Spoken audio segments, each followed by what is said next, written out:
The most important play in the single wing is the power play, off tackle power. A lot of colleges run the play. It's a very versatile play.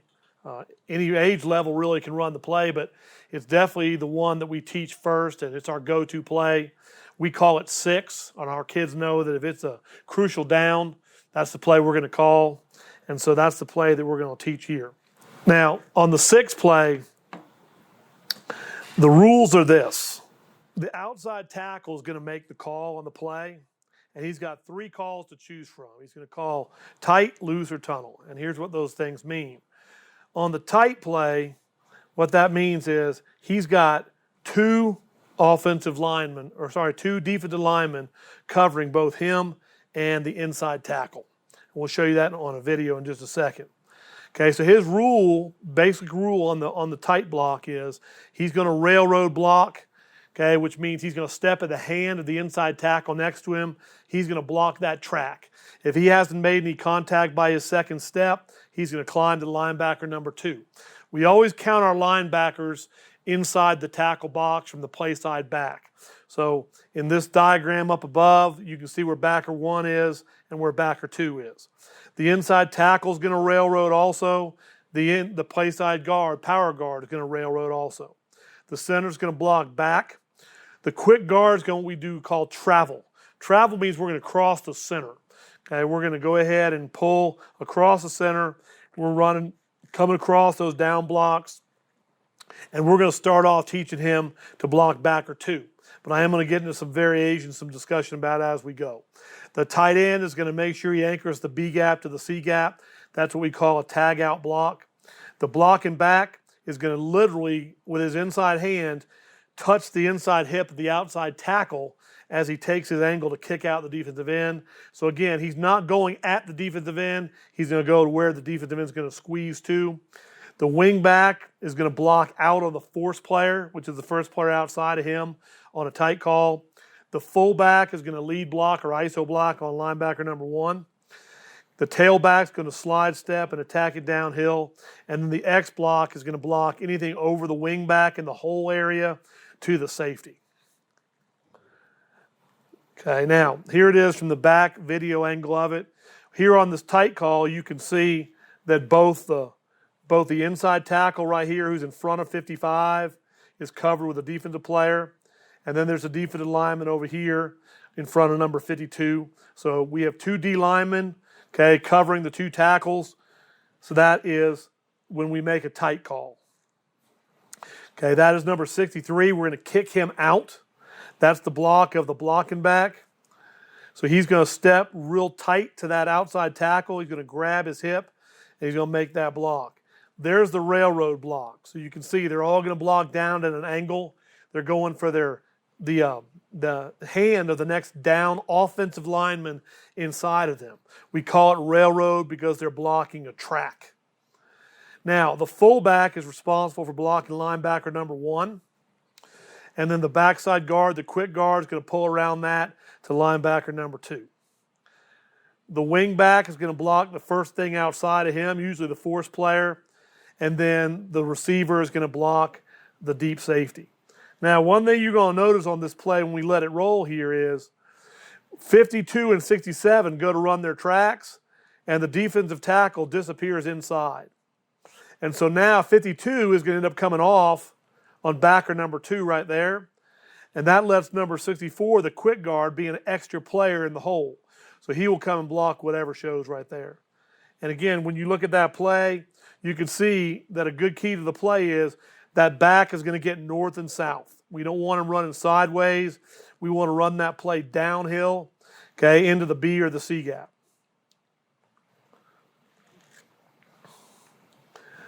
All right, now, here's another tight call. So we're going to kick out the defensive end standing up right there. You can see right here that the force player, who the wing back would normally block, is lined up right there, head up on our X receiver. If that's the case, our receiver can't get to the safety, so he's going to make an S call. On the S call, he's telling the wing back, you go get the safety, I'll block the force player. So basically they're switching assignments. If the force player gets in the face of the X, He's going to make it a switch call, an S call, telling the wingback we're going to change jobs. Now, again, you can see there's the S call. Here's the kick out right there by number 32. But when we run the play here, there's the hole. But you can see our back is going too far sideways. We don't want the back to go sideways. We want him to run up in that hole. And you can see if he would have done that, he would have gotten a lot more yardage than he did. Now, on the tight call here, again, this was at Apopka back in 2014. We're a little more advanced. Instead of running a track, if you feel your offensive lineman can handle it, you can combo block it, okay? So right here, you're going to watch right there, it's the tackle, the inside tackle. He's going to come off into a double team with the outside tackle right there.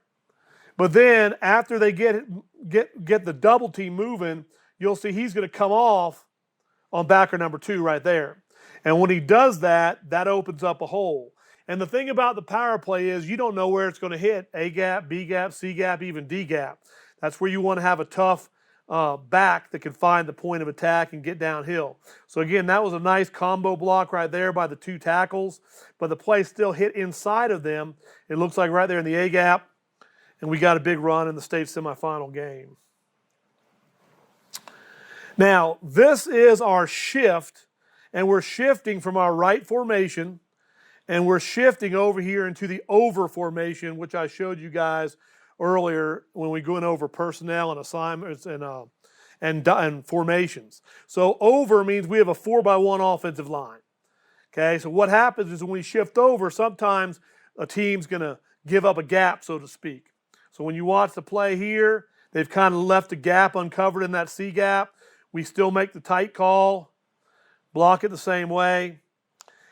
And you can get a really good look of it here from the end zone copy, that when we shift over, and this is one reason we always want to have our tight end covered up and our outside tackle right here as the tip of the spear, as we like to say, because this tight end right here is not going to do much blocking on this play, but he just gets in the way enough that when we get this down block, and the play now becomes a D-gap power, and so when the play goes to hit, okay, and you'll see the fullback's going to block backer 1 right there. The guard's coming around right there. And then we had a good touchdown in the playoffs there. So again, the shifting to the unbalanced 4-by-1 overset was something that we kind of like to do as a game plan thing. Now, in this situation here, what you're going to see is, okay, sometimes when you try to run those railroad tracks, okay, and again, you'll watch these 2 linemen here together, no one's able to get off on the backside backer number 2. So you'll see those 2 guys together right there. That guy falls down, they bury him, but number 63 come around the horn right there. He's going to be responsible for backer 2, that block right there. And now you've got the fullback on backer 1, the quick guard on backer 2, the blocking back kicks out the defensive end, okay? And now we had a little hole in there. So what we have found over the years is if we don't account for backer number 2 with the quick guard, a lot of times we're going to be a guy short. So again, that's one of those things that we kind of go back and forth on all the time about how we want to block that play. Okay, again, a good example, the one right here. We're in a 4-by-1 line again. Okay, you can see we have 1 to the quick side, 4 to the strong side. This team might be giving a gap up right here. And when you look at it from the back side here, okay, if you'll watch the 2 tackles right here, okay, they're going to get hip to hip on their railroad block, okay, but they end up taking out 1 man. But we have an extra lineman over here because now we have the tight end over here who ends up on backer number 3. And then we can pull around for backer 2. And then number 2 blocks backer number 1. Okay, and then you can see the play cuts back and gets vertical.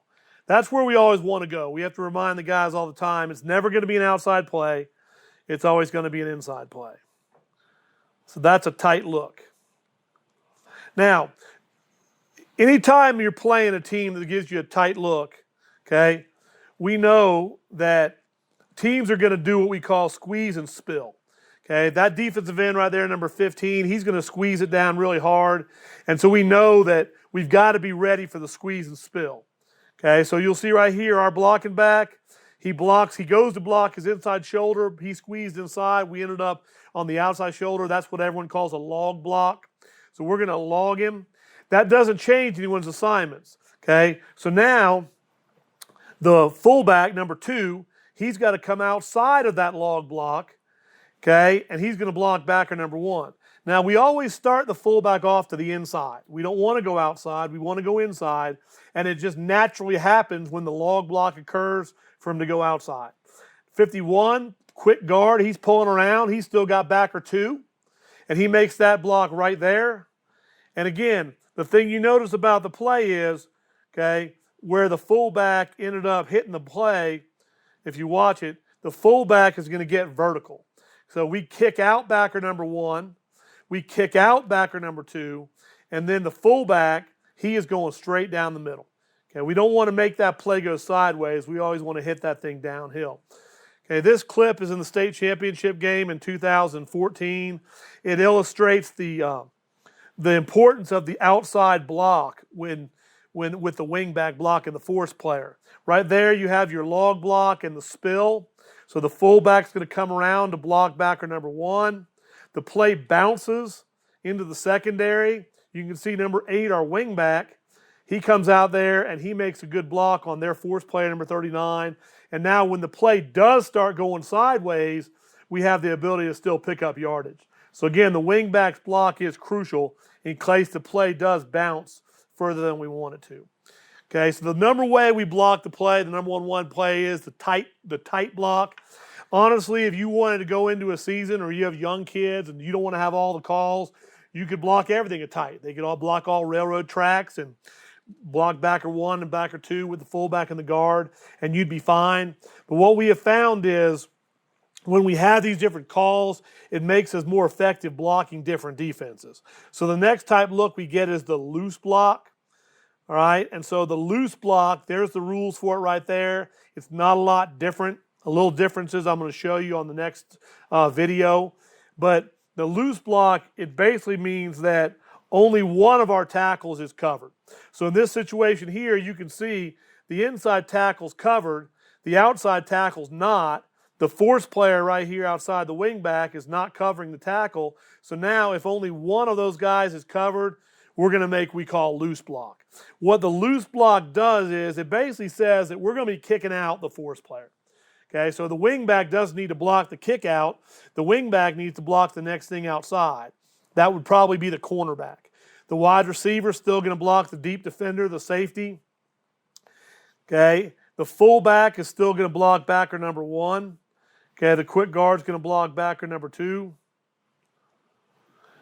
Okay, there's the blocks. And you can see how that thing gets north and south. Okay. Let's go back and look at that again. So the fullback's got backer number 1. The quick guard's got backer number 2. And again, you're going to notice with our tackles, they get a good double team by accident on the 4 technique right here inside. But if we didn't have the quick guard coming around for backer 2, okay, we might not have a play. So if you'll watch right here, the fullback's on backer 1 right there. The guard's coming tight to that down block, and he's going to block backer number 2 right there. And then look where the play is going. North and south right there. And that's what we need. That's a really excellent job blocking that play. And we want to get that thing north and south like that. Okay, so that's a loose block. All right. Now, same type defense. Okay. We've got the whole player sitting right there. There's linebacker number 1.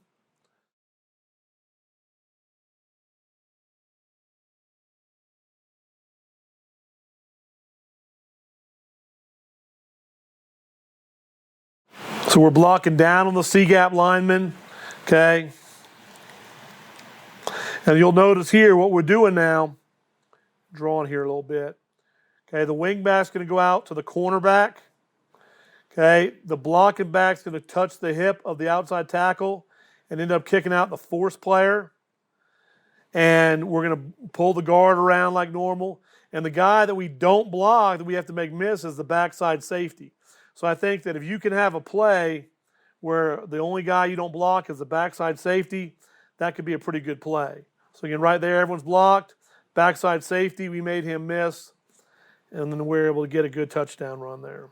This is in the sideline angle on the loose block. Okay, the wing back is going out to the corner, and the blocking back is going to go out to force.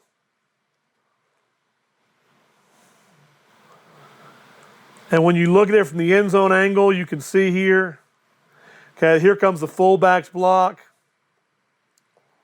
Okay, you'll notice here how with the wing back going out to the corner and the blocking back coming here and kicking out the force player, okay, we're able to then come around here and we're going to get the fullback on backer 1 right there.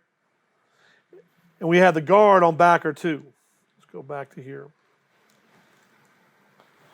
Okay, so there's the guard scraping. There's the fullback's block. And again, north and south is the way we want to go on the play. A couple more examples I'll let roll through here. The loose block right here. On this one, this is an example of a guy in the hole position. Okay, 31 right here is in the hole. Okay, and so the receiver here on his way to block the safety, if there's someone in the hole we want him to block him, you'll see right here the guy kind of runs out. We should block him here. 31 should be blocked by a receiver right there. Okay, number 3 is coming through right there. He ends up on the free safety. We get a good block there. Okay, here's a real good end zone angle on the loose block. Okay, so again, this seems to be the front we're seeing the most nowadays. We didn't used to see it as much, but we're going to put our receiver on the deep defender. The wingback's going out to the corner. Okay, the blocking back is going to kick out the force player right here. Okay, we're down blocking railroad here, down blocking railroad here. Okay, and we're running the play basically to a D-gap power play.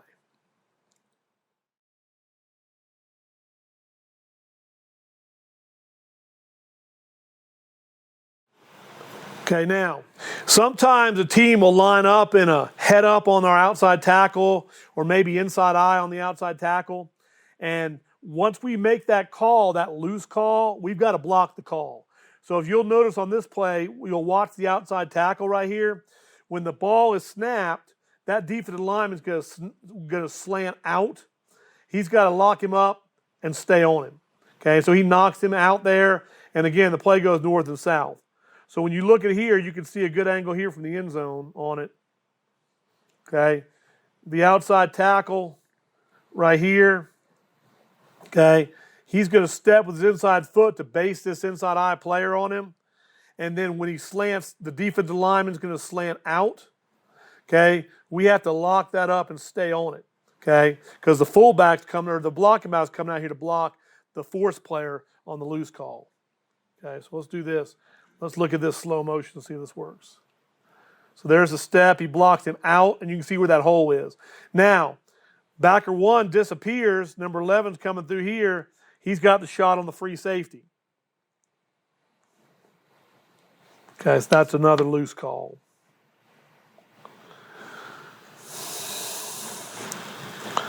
Now, here the call is loose, but the force player is in the wide receiver's face, so he makes that S call. Okay, that puts the wing back on the deep defender because we're going to block the force player with the wide receiver. And so what I want you to do is I want you to watch the blocking back here. He's going to run that track to the hip of number 52. And since it's a loose call, and with an S call, he's just running a track to block whatever shows up. And so when the play goes rolling here, he blocks the backer that shows up first. So again, that's just a good job of staying on tracks. And then again, the back does a good job keeping his feet moving, being physical, and getting a touchdown. All right, now, we have our tight call and our loose call, but I think that the favorite way that we like to run the play is what we call a tunnel call. If we can get a tunnel call, we know that we can't get the play spilled, so to speak. And so we're always looking for that. And what it basically is going to do is it's going to change some assignments starting with the outside tackle. So if we get a tunnel call, what that means is that there's nobody in the C gap. That means basically the inside tackle's uncovered and there's nobody inside eye of the outside tackle. Basically, it's an open C gap bubble. A 4-3 defense would give you this kind of look. But again, we're not too much into determining defenses. We're just trying to determine how they're playing our C gap area. So when we get a tunnel call made by the outside tackle, okay, he's going to base block the 9 technique. So now he's not railroading. He's going to base block. And since he's not going to railroad, now the blocking back can't run the track to his hip. The blocking back now is going to ISO block on linebacker number 1. When he does that, he opens up as the fullback now as an extra blocker. He doesn't have to block backer 1. He's extra, and he's going to read that block of the blocking back. So when the blocking back comes through and makes that block, okay, the fullback's got to see, and he can go back the other way. Okay, so when the fullback sees that blocking back make the block on backer 1, and he turns him in, now the fullback can look outside for the corner, and the backside guard, the quick guard coming around, he's still going to block backer number 2. So nothing's changed. And again, it's a great way to get the ball north and south. That's what we're trying to do there. Okay, tunnel call here. The blocking back's going to block linebacker number 1 because the outside tackle's got a base block. So they're basically just changing tracks. And what that does is the fullback now, again, he's going to come through and he's going to read the block of the blocking back on linebacker number 1. Right here, he pins him. And so since the blocking back pinned backer number 1 right here, he looks outside, and now he ends up blocking the cornerback. So the fullback, although he's a free hitter, he still has to determine which way to go off the blocking back's block right there. Okay, so that's a good job by the blocking back there. Okay, now, tunnel call on the goal line. Watch the blocking back on this one. Okay, he comes through and he blocks the linebacker number 1, but he blocks him out. So since he blocked him out, the fullback has got to go in, and he ends up on linebacker number 2. Okay, so watch the fullback now. This player here, he's reading the blocking back's block. He's going to end up on backer number 2 over there. Right there. Okay. There's the C-gap bubble. Rolls up in there for a good gain against a really good team. Let's look at that from the end zone right here. So there's the blocking back, blocking backer 1. The tackle base is out. Number 3, the fullback's going to read that block. He ends up going backside to backer number 2. And that play goes up north and south and makes a good gain. All right, now last example of a tunnel call, same type deal. Okay, we base out right there with the tackle. We get a down block by the inside tackle. The blocking back blocks backer number 1 right there. The fullback sees he pins him inside, so he looks outside, blocks the cornerback right there. The guard coming through is on air because backer number 2 got caught in the trash. Okay, and we got a big old hole to run through for a touchdown. So again, the way we do it, we have 3 calls, tight, loose, and tunnel, based on basically how the C-gap looks. But we want to make sure that we're going to run that play the most and the most successfully. We could go out there and run that play an entire practice probably. And so again, good play for us. The number 1 play we start with, that's the play that's got to work. That's our power play, our 6 play.